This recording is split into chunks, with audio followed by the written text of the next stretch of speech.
An entire decade has now passed since 2015, which was a pivotal time in the world of electronic music. In this two-part video, we'll be focusing heavily on the iconic music of that era, but with a few other bonuses thrown in. And if you haven't seen part 1, be sure to check that out, but it doesn't matter what order you watch them in.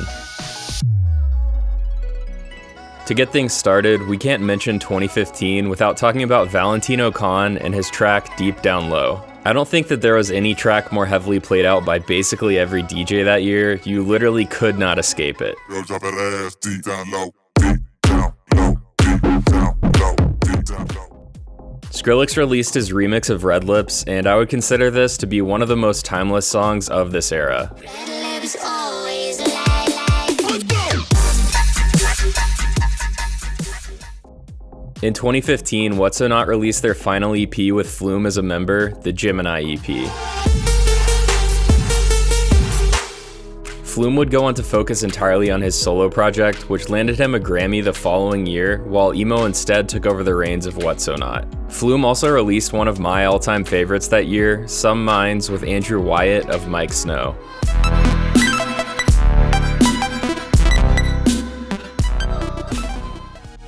I already mentioned Galantis in the last video, but we're going to talk about them a little bit more. They released the Gold Dust remix album, which had the Hook and Sling remix, which is probably one of the most nostalgic remixes of that era, at least for me personally.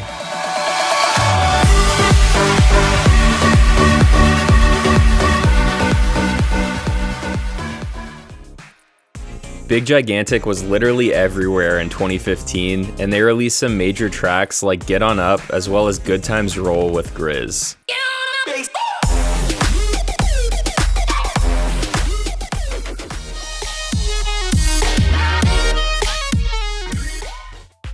Zoo had an insane amount of hype around him due to the success of his 2014 track Faded, plus the fact that he kept himself hidden. But in 2015, fans got to see Zoo for the first time when they got a glimpse of his silhouette in the music video for The One.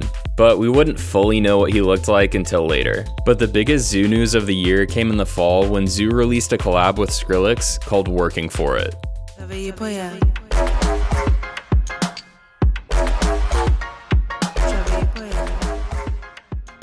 A lot of great music came out in 2015, but one of the most notable albums of the year was Rusty's Even If You Don't Believe. It wasn't necessarily one of the most popular albums of the year, but definitely one of the most well-respected due to its forward-thinking nature while also being a little bit rough around the edges. In hindsight, it kind of sounds like a fusion of trap and future bass, though the latter hadn't really been coined yet. –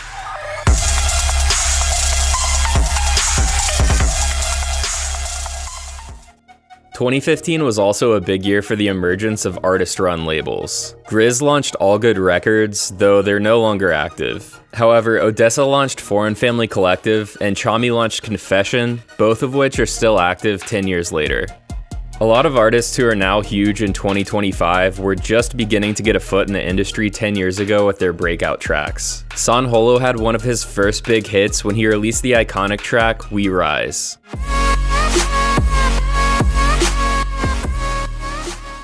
Big Wild broke onto the scene with Aftergold, which landed a placement in an Apple Watch commercial.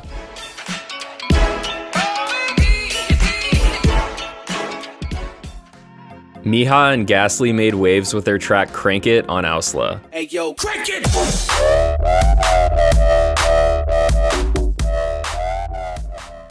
Ghastly actually said that this track wasn't finished when Miha sent it over to Skrillex, and the unfinished version was the one that got released. Slander and Nightmare, who were both quickly making a name for themselves, released their joint album Nuclear Bonds on Mad Decent.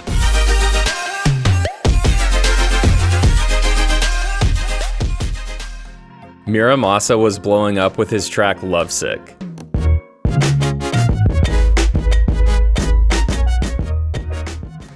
Rufus Du Sol was quickly becoming known in the US after releasing some of their biggest tracks of all time, You Were Right and Inner Bloom.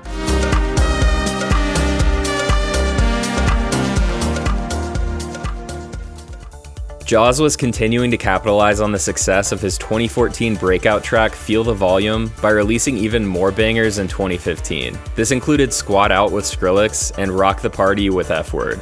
Come check the flow. Snails was beginning to break out of his shell as a local act in Montreal and taking things to an international level with his iconic vomit step sound. He made an appearance on Jack U's album for the track Holla Out, plus some other giant tracks like King Is Back and Frog Bass.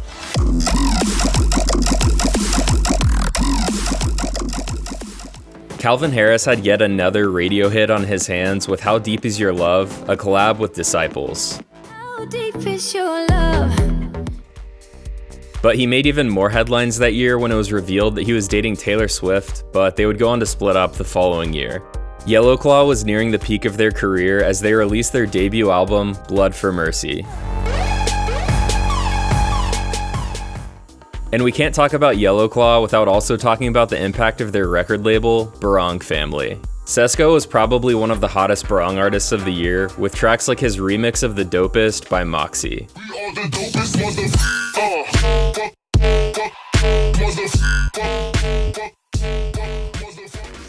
That track was played out by a ton of DJs for years to come, including Porter Robinson in his set at Hakkasan in Las Vegas.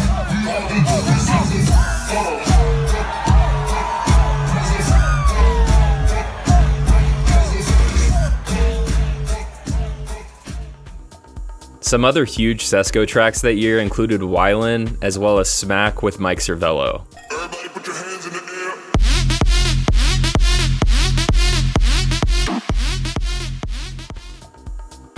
Twerk, which is the duo of Benzi and Eccentric, were making a splash with tracks like Badinga, as well as the We Are Twerk EP.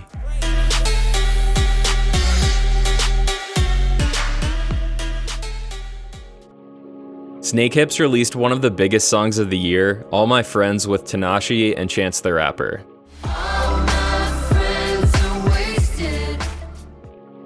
I get that this is really more of a pop song, but there was less of a distinction back then, and Snakehips are great producers who have a lot of electronic songs in their discography. And speaking of other music that teeters on the realm of electronic, Kid Cudi's producer Ratatat released what is still his most recent album to date, Magnifique, with Cream on Chrome being the album's standout track.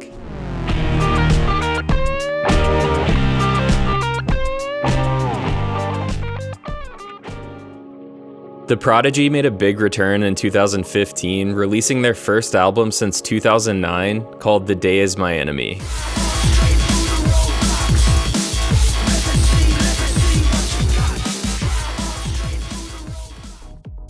House music wasn't as popular in the mainstream 10 years ago as it is today, but there were still plenty of great house tracks released that year, including Duke Dumont's Ocean Drive, as well as Saving My Life by Gorgon City.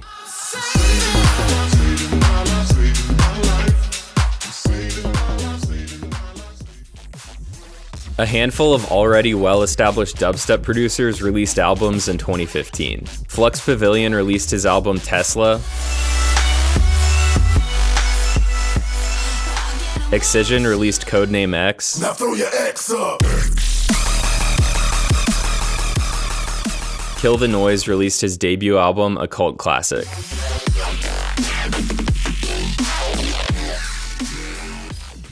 Kashmir was quickly becoming a household name in his second year as a solo artist after years of producing radio hits. Some of his most iconic tracks were released in 2015, including Jammu, Heaven with Sean Frank, as well as Secrets with Tiesto.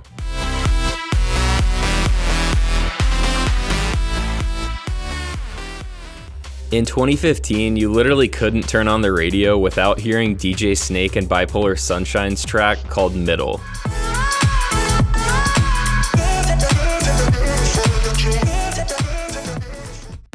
Dyro is continuing his hot streak of releasing some of the most sought-out dance tracks, including Jack It Up and Like a Boss.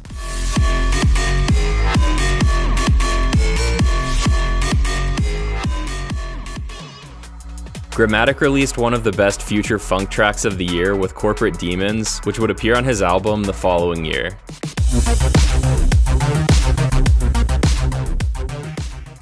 Keys and Crates were continuing their reign as the hottest trio in trap, with releases like Save Me and I Know You.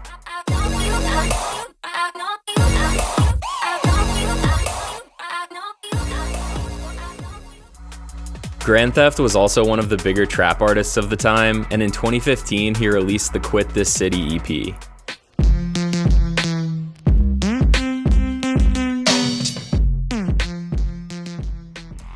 Borgore was one of the bigger dubstep artists of the era, and in 2015 he landed a collab with up-and-coming rapper G-Eazy for the track called Forbes. Look, mama, I made it to Forbes.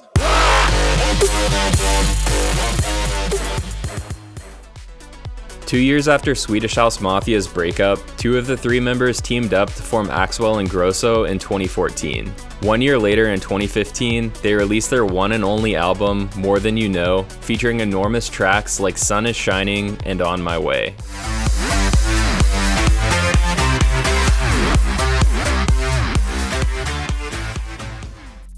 The Glitch Mob was still a trio in 2015, and that same year they debuted their most iconic advancement in their live show, the Blade. The Blade is essentially a custom-built live performance tool, housing Alienware PCs combined with 22 MIDI controllers, giving them full control over their performance. I feel like we don't really see as many crazy custom setups like this anymore, because it kind of seems like in recent years more artists have settled into DJing on CDJs, probably partially due to the fact that touring is way more expensive in 2025, so lugging around a few giant pieces of custom gear isn't as feasible as it once was, though that's not to say that it was ever easy. The Blade, combined with the music of their 2014 album Love, Death, Immortality, made way for what I consider to be one of the most exciting live shows of 2015.